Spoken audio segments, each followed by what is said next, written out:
Okay, good morning, everyone. Thank you for joining us. My name is Lisa Higa, and I head Client Services for Research Affiliates. It's my pleasure to host today's webinar, Why Value Investors Underperform. During our session, we will explore evidence that factor returns are cyclical and therefore predictable. However, investors aren't fully benefiting from this insight due to behavioral loss. Performance-chasing behavior prevents investors from taking advantage of the research findings. The good news is investors have the ability to benefit from long-term mean reversion. To take us through his exploration on this issue, I have with me here today Research Affiliates co-founder and vice chairman, Dr. Jason Hsu. Jason is a recognized and respected thought leader in smart beta. Building on his pioneering work on the ROFI Fundamental Index with Rob Arnott in 2005, he has published numerous articles and journal papers on the topic. Jason earned his PhD in finance from UCLA, where he is currently an adjunct professor. He is also the recipient of a number of finance awards, including the Jacobs Levy Bernstein Fabozzi Award for Outstanding Research Paper for 2013 and 2014, the Graham and Dodd Scroll Award in 2012, the Financial Analyst Journal Reader's Choice Award in 2012, the Institutional Investors William Sharpe Award for Best Research in 2007 and 2013. We hope you find the next 45 minutes both insightful and actionable. As a reminder, the audience is in listen-only mode. If you have questions, please feel free to submit them at any time using the right-hand side of your screen. We'll try to cover as many questions as we can during the last 15 minutes. And with that, I'm going to turn it over to Jason. Thanks, Lisa, and thank you everyone for joining me on this webinar.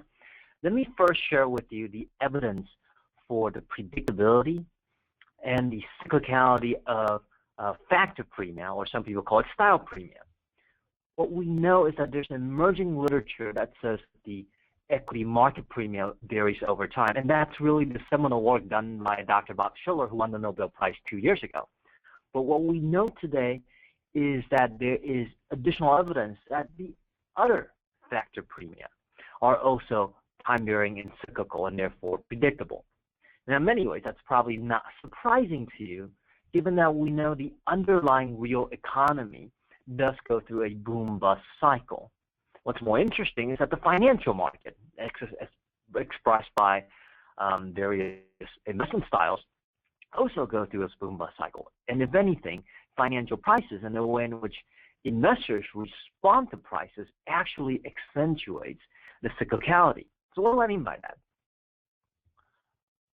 Generally, when there's been good return, investors over-extrapolate from the past good return and over-assume a high future return. And as a result of that, flow comes in chasing recent returns, and that flow pushes price up, creating a short-run virtuous cycle. That is, good return draws in money, pushes up price, generates more good return. And that cycle will continue until money pushes price out too far, and you start to have low to negative forward-looking return, and then the high price collapse, and therefore reverse the cycle. And so this is very much a cycle where flow pushes price and eventually creates negative returns. Let me illustrate what I mean with a graph.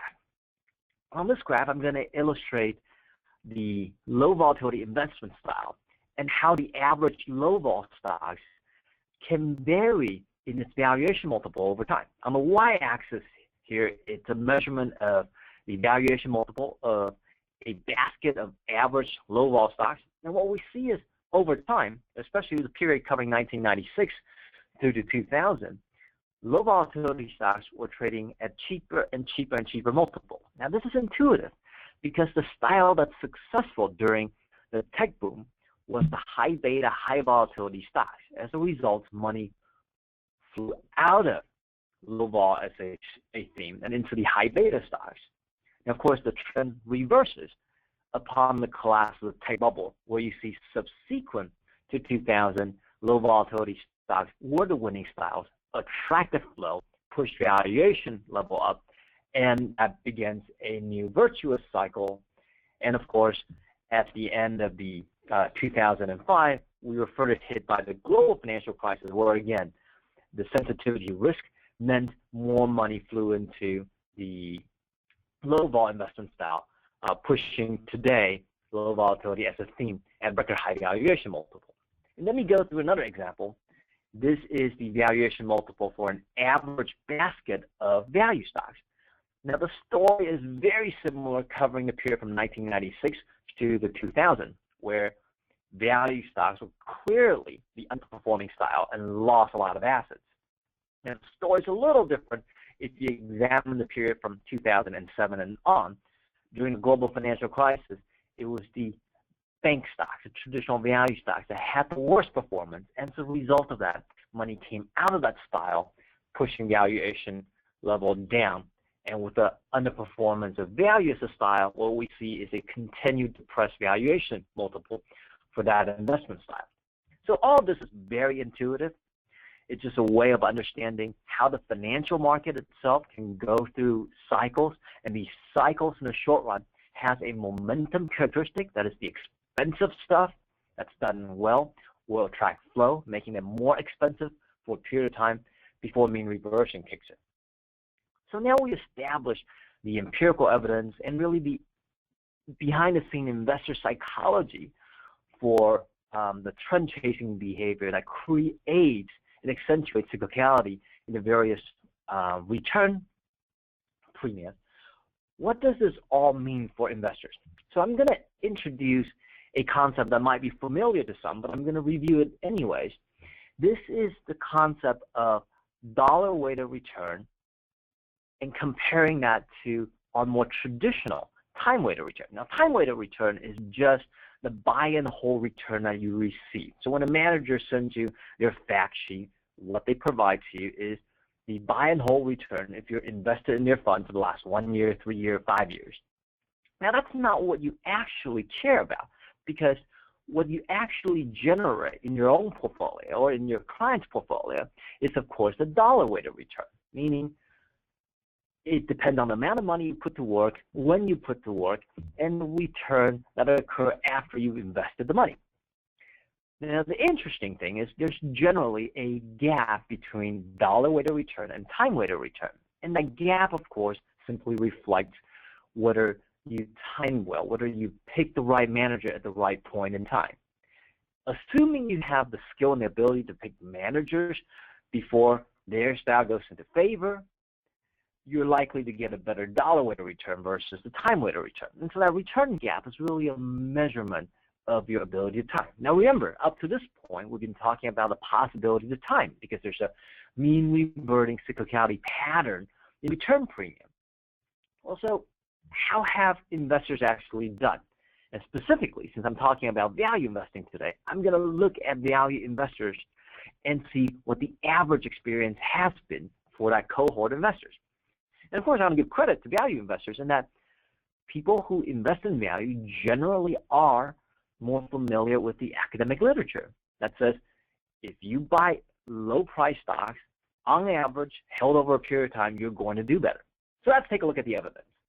Well, this is in fact true that an average value fund, and this is not the top quartile manager, this is just a median value fund. Over the past 20-odd years, buying and holding a value fund generated 9.36% return on a net of fees basis per annum. Comparing that to buying an S&P mutual fund, producing an 8.97% return, you're about 40 basis points better off, factoring all costs. That's not a bad outcome. But of course, that's not what your client actually got, because your clients rotate in and out of value funds. And occasionally got out of value funds completely and went to growth funds. The dollar-weighted return was actually 8.05%, representing a shortfall versus buy and hold by about 131 basis points. In an ironic way, the average value investor, despite the fact that this manager did all the right thing, actually underperformed buying holding the S&P 500. And so that's really the shocking result that I want to share with you today, and really what motivated the headline of the presentation, that the average value investor actually underperformed. And the underperformance is not due to high fees, not due to bad manager who didn't execute well on a value investment strategy. What is actually true is that the manager did his job, and it was really the investor's own decision to time in and out of the style, to switch between a good value manager and a bad value manager constantly, that's driven this return gap. And so very much it's the trend chasing either of the style or of the manager's recent performance that's led to this bad outcome. And you're not surprised as you see how value and growth swings back and forth, that there's a lot of trend chasing happening. And when you look at how flow follows performance, again, it's exactly intuitive for all those who have been in the market selling products based on recent performance. You know, flow follows performance. And when performance itself is cyclical, you are going to get a negative return gap. You're going to get a bad outcome. And in many ways, one might even say the manager performance, the entire exercise of selecting good managers, bad managers, looking at the recent performance, is almost a sideshow. It distracts from the real underlying destroyer of investor performance. The actual enemy is us. It's ourselves, our tendency and preference to hire managers to go into a style based on recent performance that's actually caused the greatest harm in terms of destruction to portfolio wealth. Now, to be perfectly fair, this isn't narrowly limited to value investors. I'm sure you won't be surprised when I show you evidence where we look at other category of investing, whether it's investments in growth-oriented funds, small-cap funds, that the same return gap exists. So let's take a look at the data. Expanding my research, I looked at all the funds tracked in the mutual fund universe. I subcategorized them and looked at growth funds. Of course, you've already seen the evidence for value funds, and then small cap funds and large cap funds. There, the silver lining is the average value investor had the lowest return gap. That is, yes, they like to time, they like to switch back and forth between managers, but at least the self-restraint there appears to be the greatest. They only underperformed by about 130 basis points, where the underperformance, say, for an average growth investor was much larger, to the tune of about 315 basis points. And you're probably, again, not surprised. Many of the growth investors probably, from a financial literacy perspective, are not viewed as sophisticated as the value investors who understand that there's a value premium to be extracted. And they also, from their trading behavior, tend to overreact and exhibit a greater trend-chasing behavior. And of course, not surprisingly, if we think return gap is created by investor bias, which is perhaps related to the amount of financial literacy, then those investors who pay the highest cost, who buy funds with the highest expense ratio, would tend to have the largest return gap. And again, that's exactly what we see when we look at the data with the investor paying the highest expense ratio, incurring a nearly 4% underperformance versus the buying and hold return of the underlying manager, meaning an additional destruction in wealth of 4%, in addition to the high fees that he's paid into the system. So then we conclude. What does this all mean? Well, I've shown you is that in the equity market, associated with a different return style, with a different factor premium, there's evidence that these premiums are time varying over time. They're cyclical and predictable. What's surprising is the market doesn't actually benefit from this cyclicality. In fact, because of the way our ecosystem functions, because of the way that investor psychology is, the investment flow tends to be trend chasing. That is, we buy what's done well, which is precisely the opposite of what we should do when you recognize premiums are counter-cyclical. And so there's trend chasing that exacerbate the cyclicality.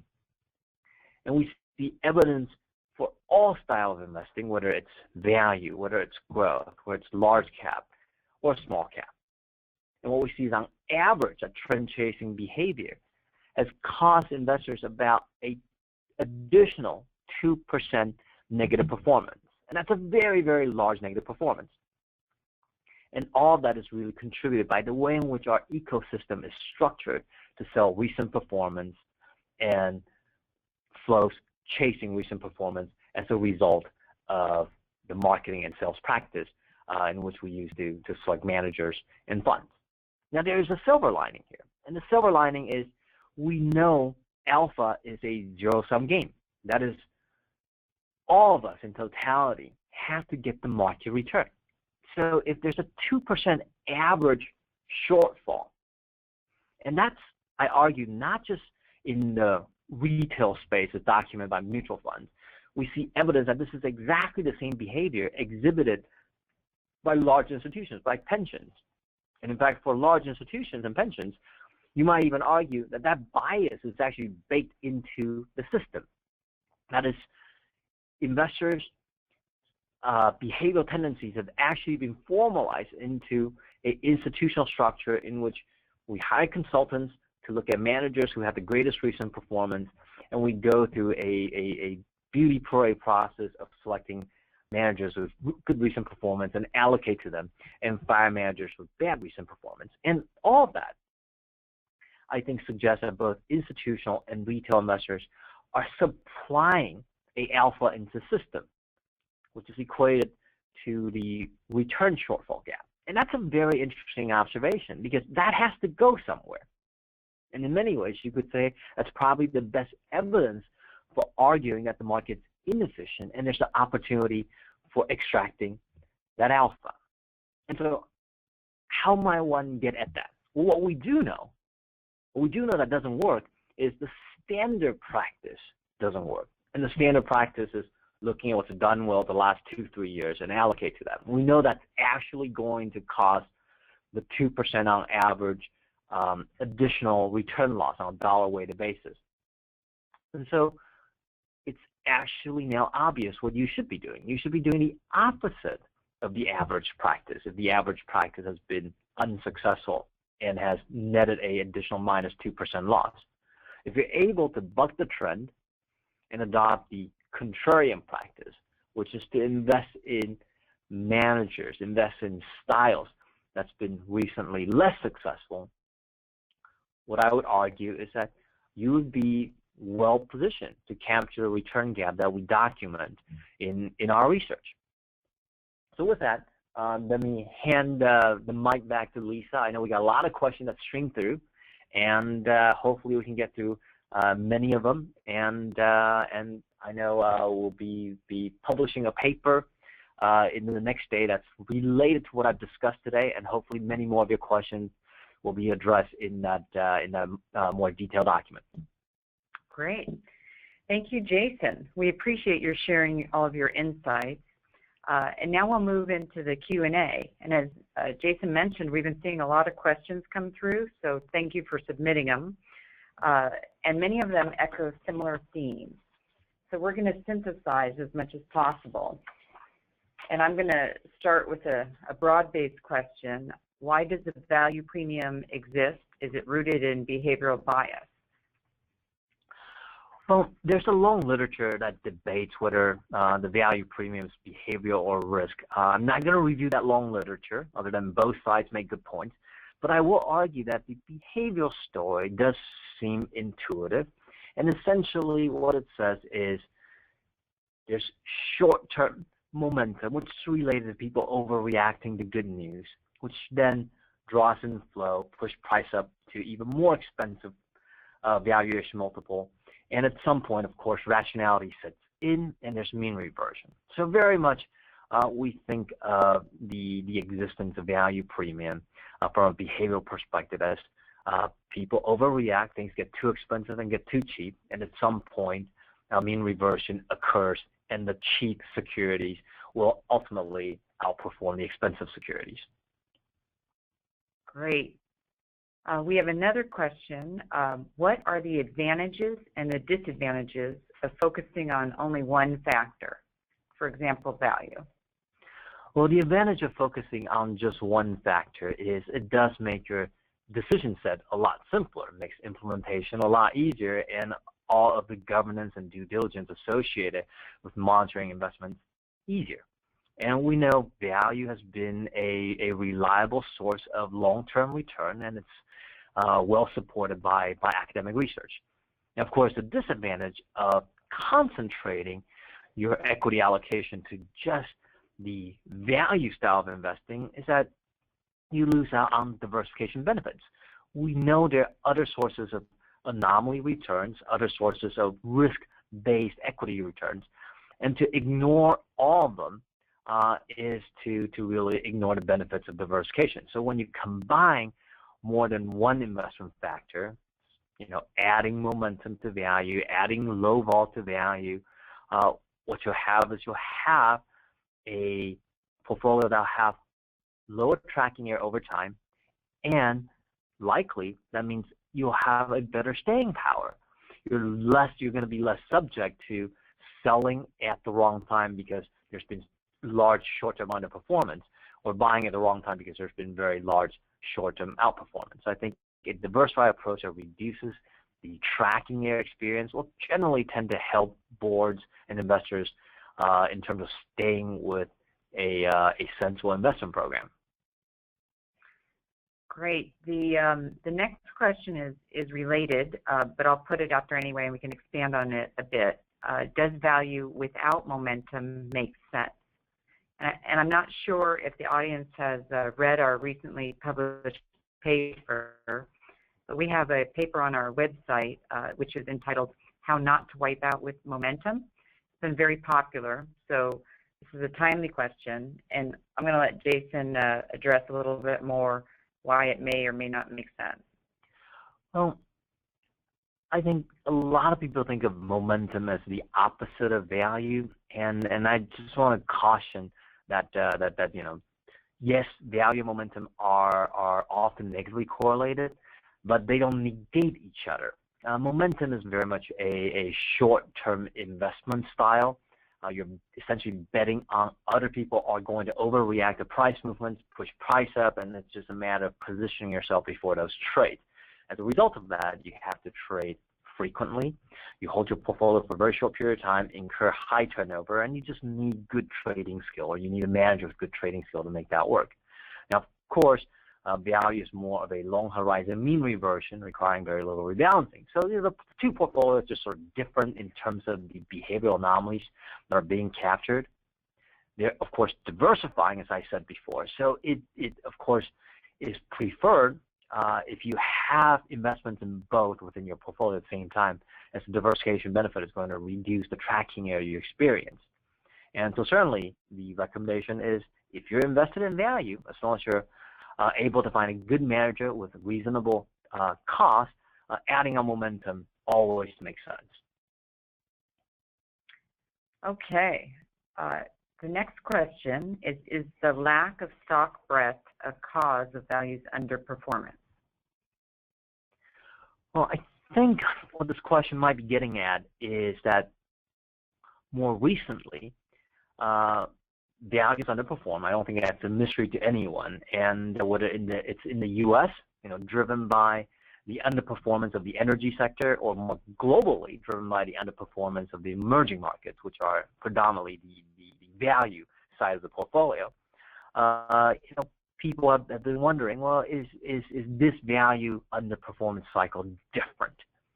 Well, if we look at the data, we know there's always been two types of value cycle. Value underperformance could be caused by simply cheap stocks in different industries doing poorly, and in the span of a year and a half to 2 years, you'll see those underperforming stocks in the different industries outperform when mean reversion kicks in. Now, we also have seen the other type of value cycle where it's more concentrated in a single sector or in a single country. Now, we've seen that during the tech bubble, where it was a single sector that got very, very expensive. We've seen that during the global financial crisis, where it was a single sector, the financial sector, that got really, really cheap. And those cycles are going to feel more concentrated, and sometimes they can be more prolonged because the underlying exposure is more systematic. And but again, this is something we've seen in the data, so there's really nothing particularly strange about the recent value underperformance. So you're right to notice that it is concentrated because it is driven more by industry and country, but this is by no means something that we haven't seen in the data. And in the data, it does suggest that long horizon mean reversion ultimately kicks in, and what's performed poorly, whether individual stocks or a economic region or industrial sector, the mean reversion kicks in, and kicks in particularly strong if the recent underperformance is particularly large. Okay. Related to that is, what is a good way to smooth out the cyclicality of value? Well, I don't think the underlying market cycle, the underlying real economy cycle, could be smoothed out by investor activities. So what you want to do is recognizing that when you invest in a value manager, value fund, that there's going to be cyclicality. There's going to be potentially 2 years of underperformance, 3 years of underperformance, followed by 2-3 years of outperformance. If you know your board or your clients are going to be uncomfortable, that this might cause them to get out at exactly the wrong time, then a way to deal with that is to diversify, to include into the portfolio other styles that will reduce the tracking, other styles that are less correlated, so that when value is underperforming, and the style might kick in and deliver outperformance, so that the net core equity portfolio would have a much more muted tracking year. So I think that would be the right way to approach the discomfort with the cyclicality associated with all style investments. It's interesting because I think behavioral bias is we logically understand when we're in the down cycle, but it's painful. So we want to smooth it out. And a lot of these questions are along a similar theme. So the next question is, are there reliable leading indicators that can help investors with the timing of over and underweights to value strategies or stocks? And I think, people are looking for, how can they get in and get out with the least pain, and is that even possible? Well, I'm going to start my comment with a caution. So the good news is, yes, there's evidence that we could time, not perfectly, we could time with noise in terms of what style is likely to be more successful in the future. But I'm going to give my caveat first, which is you really have to have the right governance structure, and then you really have to have a lot of faith in your own self-control if you're going to embark on timing, because evidence is people do try to time, right? This is the whole exercise behind manager selection. You're trying to time what manager will be good the next 2-3 years. And what we do know is from the evidence, the average investor, despite good intentions and despite help from their consultants and advisors, tend to time very, very poorly. So timing has been net a minus 2 percentage point activity. So with that as caution, one of the easiest way to forecast forward-looking return for the different investment styles, the different factors, is to look at the valuation multiple spread. So what do I mean by that? Well, if on average value stocks trade at about a 30% discount versus an average growth stock, and that makes sense. Growth stocks should be a little bit more expensive because a lot more of the earnings and dividends are going to be in the future. So you're prepaying up for it a little bit. But if you see the valuation multiple begin to expand, that means growth has outperformed value meaningfully over time. That means growth relative to value has become too expensive. Value has become too cheap. And that generally forecasts strong future outperformance for value. And that's precisely the cyclicality, the mean reversion I've alluded to in the data before. And this extends, of course, beyond just looking at growth and value. It's true for looking at momentum stocks. It's true for looking at low beta stocks. And you saw a graph of that in my presentation. When low volatility stocks got too cheap toward the end of the tech boom, they had very, very strong outperformance in the 10 years afterward. So looking at valuation multiple appears to be an effective indicator across all investment styles. And I think that's true as well, actually, across different asset classes.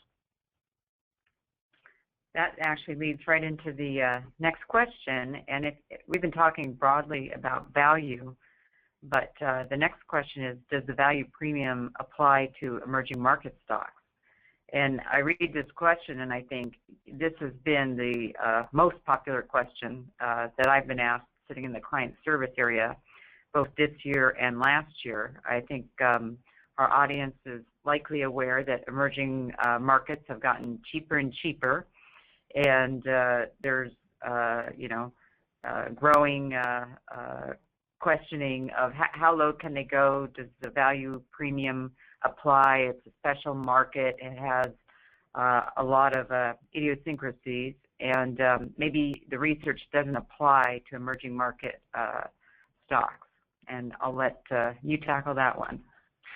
I think this is a great question. And first of all, I want to be completely sympathetic to all investors and advisors who have allocated emerging markets thinking that it's cheap, only to see it get a lot cheaper and the negative performance associated with that. So I'm very sympathetic to anyone who looks at EM and say, well, maybe value investing doesn't work in EM, right? Value investing in really cheap EM stocks perhaps doesn't make sense because there's something at the macro level, at the fundamental level, that just isn't what was in part of the U.S. international data. Well, I think it's precisely that fear driven by recent underperformance, that caused the return gap that I've shown in the presentation. Right? After periods of underperformance, people start to question, maybe the research was wrong, maybe it's different this time.